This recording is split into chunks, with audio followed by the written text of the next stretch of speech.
Love and light, love and light, love and light, healing, love and light, healing, love and light, love and light. The bottom of the painting, which I actually got a fortune cookie that had the fortune on there that says, love in its essence is spiritual fire. You can't really see it on there, but somewhere underneath a flower like they give you on a lei in Hawaii that I found walking around the block. It's in the middle. It looks like the infinity. It's under there. And then on the bottom, somewhere in there is the actual fortune cookie that says, love in its essence is spiritual fire. How's everybody doing today? Thank you for joining me here. Love and light, we're all one. I'm going to continue on today reading from Sri Aurobindo's Savitri. I think we left off around page 48, Book 1, Canto 4, The Secret Knowledge.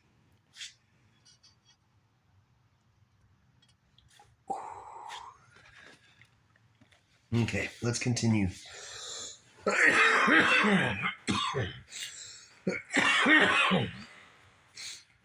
Line 68, Book 1, Canto 4. A wider consciousness opens then its doors, invading from spiritual silences a ray of the timeless glory stoops a while to commune with our seized illumined clay and leaves its huge white stamp upon our lives.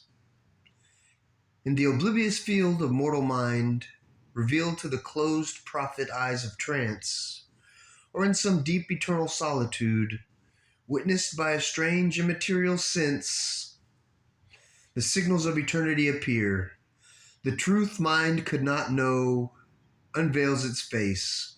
We hear what mortal ears have never heard. We feel what earthly senses have never felt. We love what common hearts repel and dread. Our minds hush to a bright omniscient. A voice calls from the chambers of our soul. We meet the ecstasy of the Godhead's touch in golden privacies of immortal fire. These signs are native to a larger self that lives within us, that lives with us by ourselves unseen. Only sometimes a holier influence comes, a tide of mightier surging bears our lives, and a diviner presence moves the soul.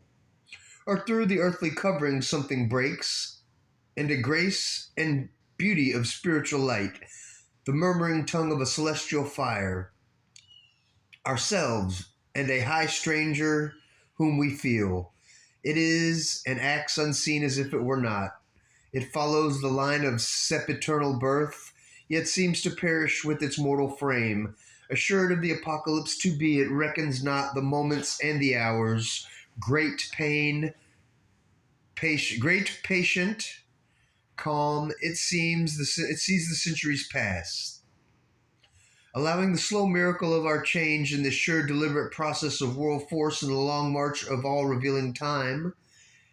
It is the origin of the master clue, a silence overheard, an inner voice, a living image seated in the heart, an unwalled wideness and a fathomless point, the truth of all these cryptic shows in space. The real towards which our strivings move, the secret grandiose meaning of our lives, the treasure of honey in the combs of God, a splendor burning in a tenebrous cloak. It is our glory of the flame of God, our golden fountain of the world's delight, and immortality cowled in the cape of death. The shape of our unborn divinity, it guards for us our fate and depths within, where sleeps the eternal seed of transient things. Always we bear in us a magic key, concealed in life's hermetic envelope, a burning witness in the sanctuary, regards through time in the blind walls of form. A timeless light is in his hidden eyes. He sees the secret things no words can speak, and knows the goal of the unconscious world and the heart of the mystery of the journeying years. But all is screened, subliminal, mystical. It needs the intuitive heart, the inward turn. It needs the power of a spiritual gaze. Else to our waking mind's small moment look, a goalless voyage seems our dubious course. Some chance has settled or hazarded some will, or a necessity without aim or cause. Unwilling, compelled to emerge and be in this dense field where nothing is plain or sure, our very being seems to us questionable. Our life a vague experiment the soul, a flickering light in a strange, ignorant world.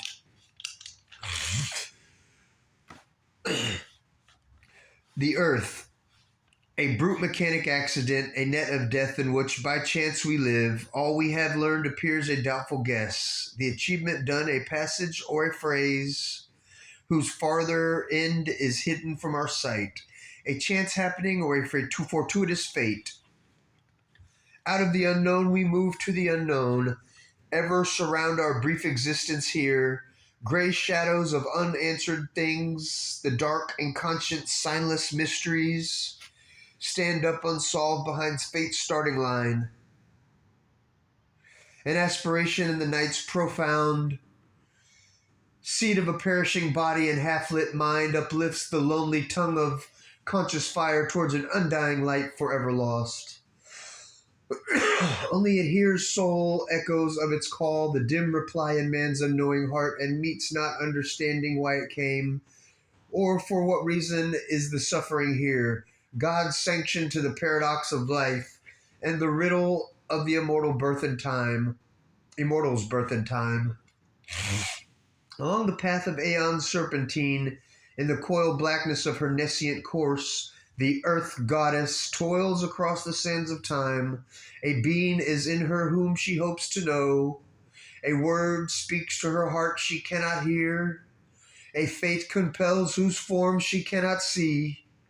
In her unconscious orbit through the void, out of her mindless depths she strives to rise. A perilous life her gain, a struggling joy. A thought that can conceive but hardly knows arises slowly in her and creates the idea that speech that labels more than it lights. A trembling gladness that is less than bliss invades from all this beauty that must die. Alarmed by the sorrow dragging at her feet, and conscious of the high things not yet won, even ever she nurses in her sleepless breast an inward urge that takes from her rest and peace. Ignorant and weary and invincible, she seeks through the soul's war and quivering pain the pure perfection her marred nature needs. A breath of Godhead on her stone mire, a faith she craves that can survive defeat, a sweetness of love that knows not death, the radiance of truth forever sure. A light grows in her, she assumes a voice. Her state she learns to read, and the act she has done. But the one needed truth eludes her grasp, herself and all of which she is a sign. An inarticulate whisper drives her steps, of which she feels the force but not the sense. A few rare intimations come as guides. Immense divining flashes cleave her brain. And sometimes, in her hours of dream and muse, the truth that she has missed looks out on her, as if far off and yet within her soul. A change comes near that flees from her surmise, and yet ever postponed compels attempt and hope, yet seems too great for mortal hope to dare. A vision meets her of supernal powers that drawn her as if mighty kinmen lost, approaching with estranged great luminous gaze. Then is she moved to all that she is not, and stretches arms to what was never hers, outstretching arms to the unconscious void. Passionate she prays to invisible forms of gods, soliciting from dumb fate and toiling time what most she needs, what most exceeds her scope. A mind unvisited by illusions gleams, a will expressive of soul's deity, a strength not forced to stumble by its speed. A joy that drags not sorrow as its shade. For these she yearns and feels them destined hers. Heaven's privilege she claims as her own right. Just in her claim, the all-witnessing gods approve, clear in a great light that has reason owns, or clear in a great light than reason owns. Our intuitions are its title deeds. Our soul accepts what our blind thoughts refuse. Earth's winged chimeras are truth steeds in heaven, the impossible God's sign of things to be. But few can look beyond the present state, or overleap this matted hedge of sense. All that transpires on earth and all beyond are parts of an illimitable plan. The one keeps in his heart and knows alone. Our outward happenings have their seed within, and even this random fate that imitates chance, this mass of unintelligible results, are the dumb graph of truths that work unseen. The laws of the unknown create the known. The events that shape the appearance of our lives are a cipher of subliminal quiverings, which rarely we surprise or vaguely feel, are an outcome of suppressed realities that hardly rise into material day. They are born from the spirit sun of hidden powers, S-U-N. They are born from the spirit sun of hidden powers, digging a tunnel through emergency, but who shall pierce into the cryptic gulf and learn what deep necessities of the soul determine casual deed and consequence. Absorbed in routine of daily acts, our eyes are fixed on the external scene. We hear the crash of the wheels of circumstance and wonder at the hidden cause of things. Yet a foreseeing knowledge might be ours. If we could take our spirit's stand within, if we could hear the muffled daemon voice, too seldom is the shadow of what must come cast in an instant on the secret sense, which feels the shock of the invisible, and seldom in the few who answer give. The mighty process of the cosmic will communicates its image to our sight, identifying the world's mind with ours. Our range is fixed within the crowded arc of what we observe and touch and thought can guess, and rarely dawns the light of the unknown, waking in us a prophet and a seer, the outward and the immediate of our field. The dead past is our background and support. A bit silly now. Line 260. Mind keeps the soul prisoner. We are slaves to our acts. We cannot free our gaze to reach wisdom's sun. Inheritor of the brief animal mind, man, still a child in nature's mighty hands, in the succession of moments' lives, to a changing present in his narrow right, his memory stares back at a phantom past. The future flees before him as he moves. He sees imagined garments, not a face. Armed with a limited, precarious strength, he saves his fruits of work from adverse chance, a struggling ignorance of his wisdom's mate. He waits to see the consequence of his acts. He waits to weigh the certitude of his thoughts. He knows not what he shall achieve or when. He knows not whether at last he shall survive or end like Mastodon in the sloth and perish from earth where he was king. He is ignorant of the meaning of his life. He is ignorant of his high and splendid fate. Only the immortals on their deathless heights, dwelling beyond the walls of time and space, masters of the living, free from the bonds of thought, who are overseers of fate and chance of will and experts of the theorem of the world need, can see the idea that the might that changed time's course, come manned with light from undiscovered worlds. Here, while the world toils with its deep blind heart, the galloping hooves of the unforeseen event bearing the superhuman rider near, and impassive to earth's din and startled cry, Piggy Diddles, what you doing, girl? Startled cry, return to the silence of the hill of God. As lightning leaps, as thunder sweeps, they pass, and leave their mark on the tramped breast of life. Above the world creators stand, and the phenomenon see its mystic source. These heed not the deceiving outward play, they turn not to the moment's busy tramp, but listen with the still patience of the unborn. For the slow footsteps of far destiny, approaching through huge distances of time, unmarked by the eye that sees affecting cause, unheard mid the clamor of the human plain, attentive to an unseen truth they seize.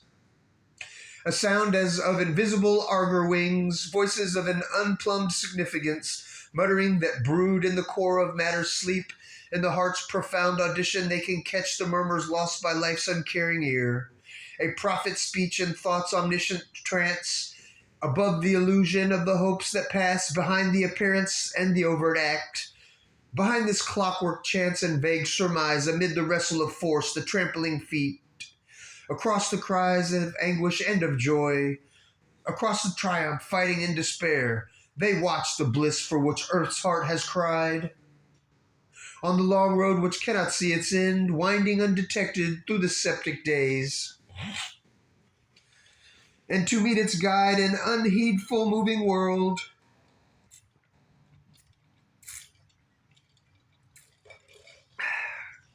Line 320.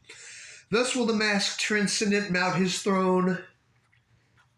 When darkness deepens, strangling the earth's breast, and man's corporeal mind is the only lamp, as a thief in the night shall be the covert tread of one who steps unseen into his house. A voice ill heard shall speak, the soul obey. A power in two minds, inner chambers steal. A charm and sweetness opens life closed doors. A beauty conquer the resisting world.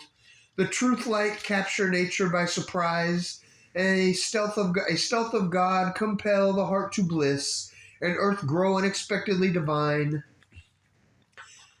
In matter shall be lit the spirit's glow. In body, the body kindle the sacred birth. Night shall awake to the anthem of the stars. The days become a happy pilgrim march. Our will a force of the eternal's power, and thought the rays of a spiritual sun. A few shall see what none yet understands. God shall grow up while the wise men talk and sleep. For man shall not know the coming till its hour, and belief shall be not till the work is done. And belief shall be not till the work is done. A consciousness that knows not its own truth, a vagrant hunter of misleading dawns, between the being's dark and luminous ends, moves here in a half-light that seems the whole, an interregnum in reality, cuts off the integral thought, the total power. It circles or stands in a vague interspace, doubtful of its beginning and its close, or the runs upon a road that has no end, far from the original dusk. The final flame, in some huge void, inconscient in lives, like a thought persisting in a wide emptiness, as if an unintelligible phrase suggested a million renderings to the mind. It lends a purport to a random world, a conjecture leaning upon doubtful proofs, a message misunderstood, a thought confused. Missing its aim is all that it can speak, or a fragment of the universal word. It leaves two giant letters void of sense, while without sanction turns to the middle sign, carrying an enigmatic universe, as if a present without future or past, repeating the same revolution's whirl, turned on its axis in its own way, in its own inane.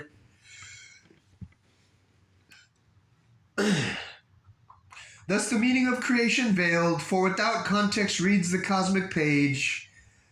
Its signs stare at us like an unknown script, as if appeared screened by a foreign tongue, or code of splendor signs without a key, a portion of a parable sublime.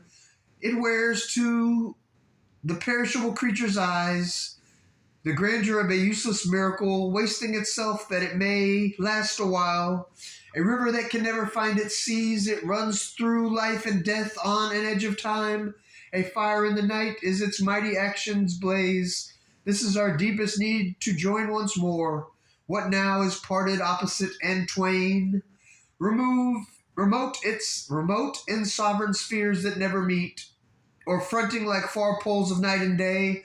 We must fill the immense lacuna we have made, rewed the closed, finite, lonely constant with the open valves of infinity, A hyphen must connect matter and mind, the narrowing isthmus of the ascending soul. We must renew the secret bond in things our hearts recall, the lost divine idea. Reconstitute the perfect word, unite the alpha and the omega in one sound. Om. I just added the Om. I just saw that alpha and omega. A and O. Yeah. Then shall the spirit and nature be at one. Two are at ends of the mysterious plan, in the wide, signless ether of the self, in the unchanging silence, white and nude, aloof, resplendent like gold dazzling suns, veiled by the ray no mortal eye can bear. The spirits bar and absolute potencies burn in the solitude of the thoughts of God. Line 400. A rapture and a radiance and a hush delivered from the approach of wounded hearts, denied to the idea that looks at grief, remote from the force that cries out in its pain.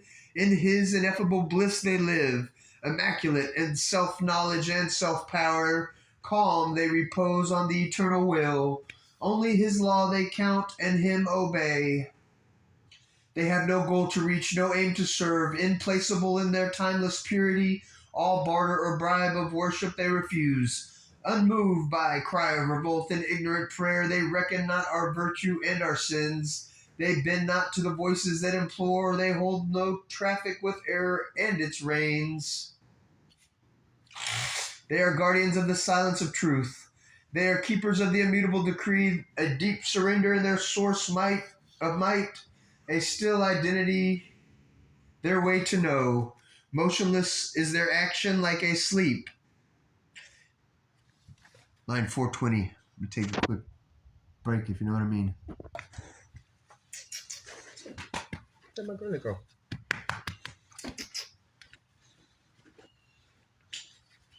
Sweetest puppy dog in the whole wide world. Okay. Line 420.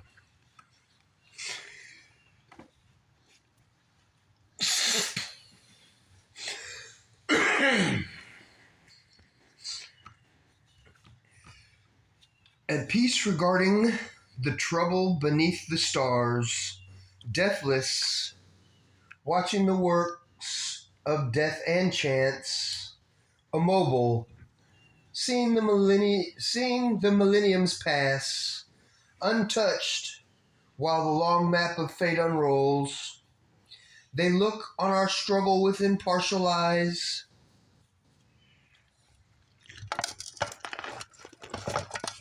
You're good, Doodles. They look on our struggle with impartial eyes, and yet without them cosmos could not be, impervious to desire and doom and hope. Their station of inviolable might, moveless, upholds the world's enormous task. Its ignorance is by their knowledge lit, its yearning last by their indifference. As the height draws... my girl. Sweetest puppy dog in the whole wide world. Okay.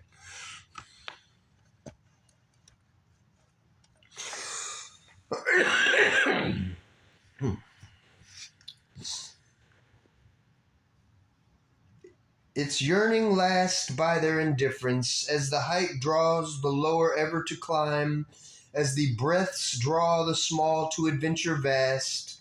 Their aloofness drives man to surpass himself. Our passion heaves to wed the eternal's calm. Our dwarfs search mind to meet the omniscience light. Our helpless hearts to enshrine the omnipotence force. Acquiescing in the wisdom that made hell, and the harsh utility of death and tears. Acquiescing in the gradual steps of time. Careless they seem of the grief that stings the world's heart. Careless of the pain that rends its body and life. Above joy and sorrow is that grandeur's walk.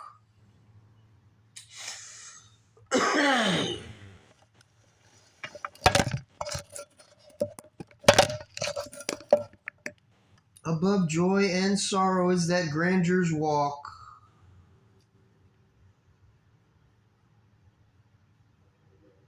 What was that?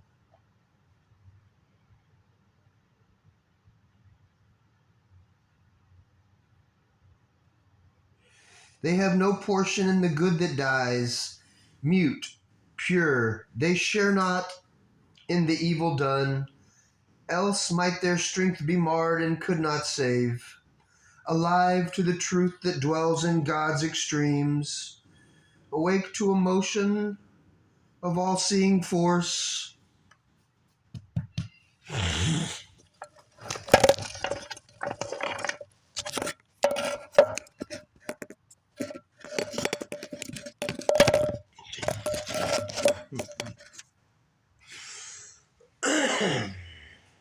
Sorry about that, y'all. I just want to show off my cute puppy dog. It's my guardian angel. Miss Piggy Deedles. Sweetest puppy dog in the whole wide world. Mute, pure, they share not in the evil done.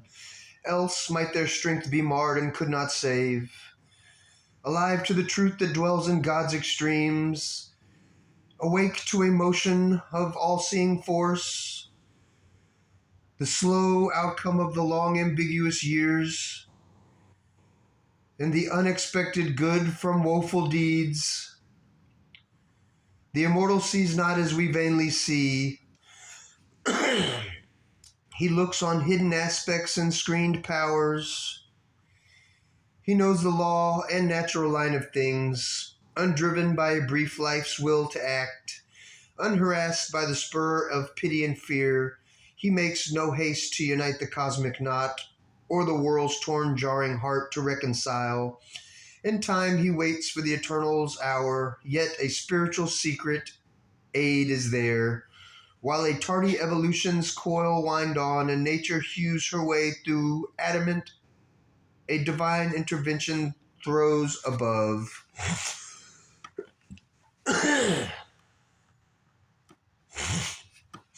Alive in a dead rotating universe, we whirl not here upon a casual globe, abandoned to a task beyond our force, even through the tangled anarchy called fate, and through the bitterness of death and fall. An outstretched hand is felt upon our lives. It is near us in unnumbered bodies and births. In its unslacking grasp it keeps for us safe. The one inevitable supreme result no will can take away and no doom change.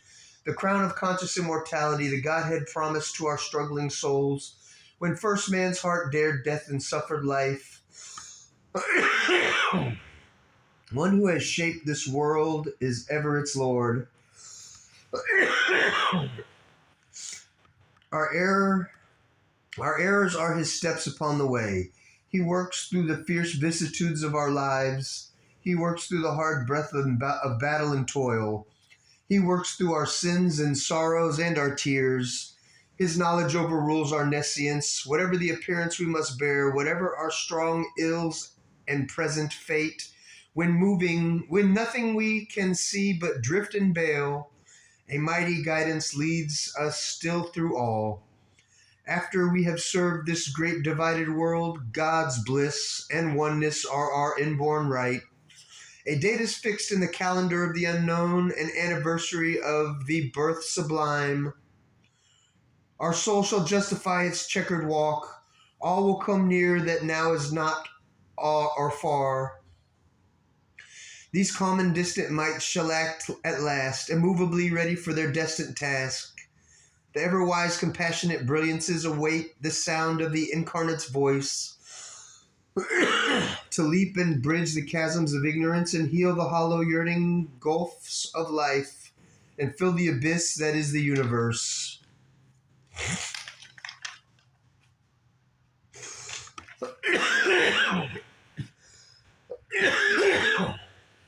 Excuse me.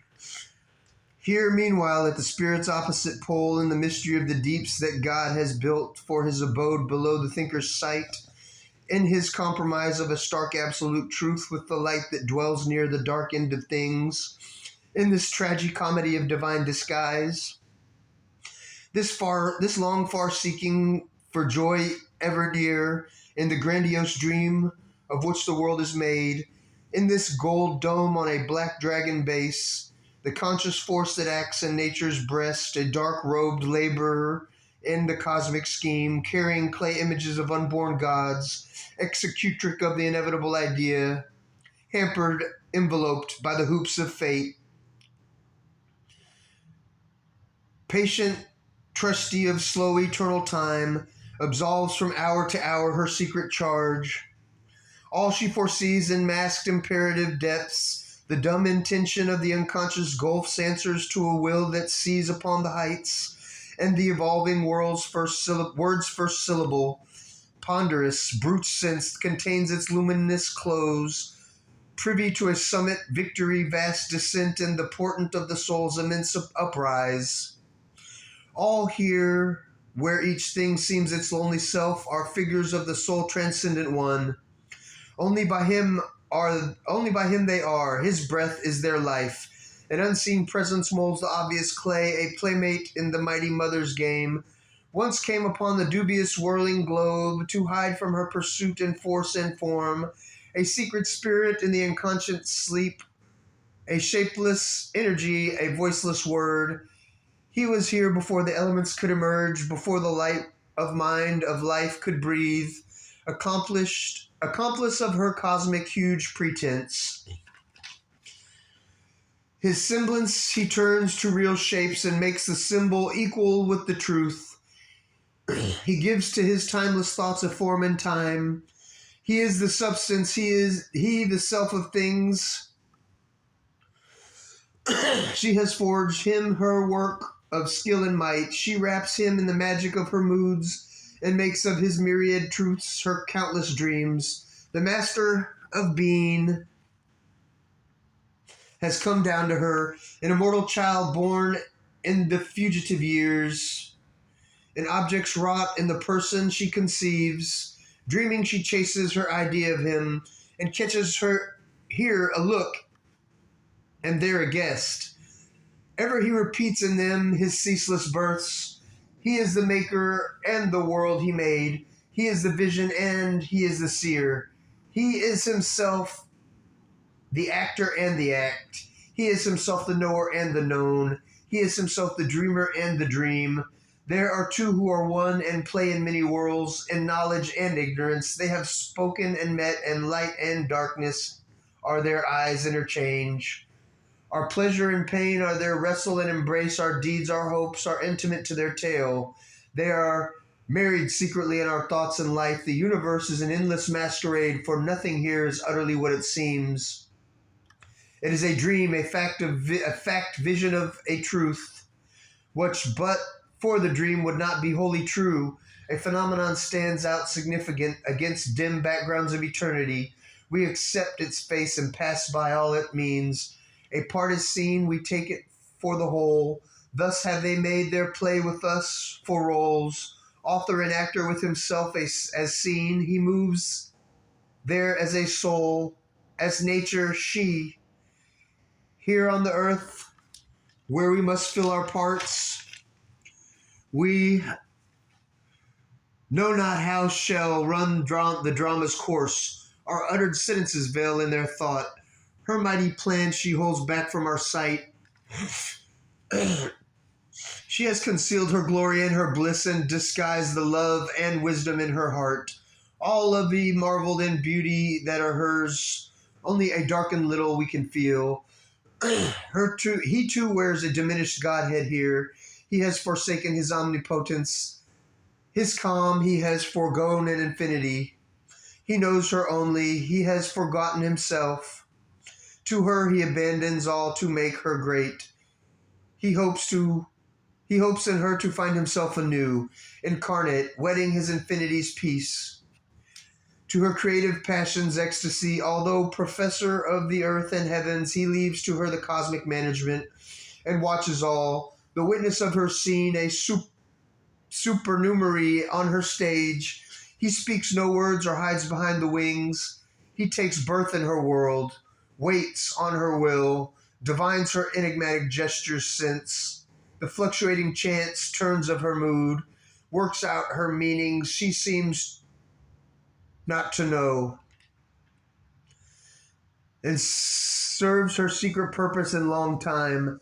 As one too great for him, he worships her. He adores her as his regent of desire. He yields to her as the mover of his will. That's beautiful. He burns the incense of his nights and days, offering his life a splendor of sacrifice, a rapt solicitor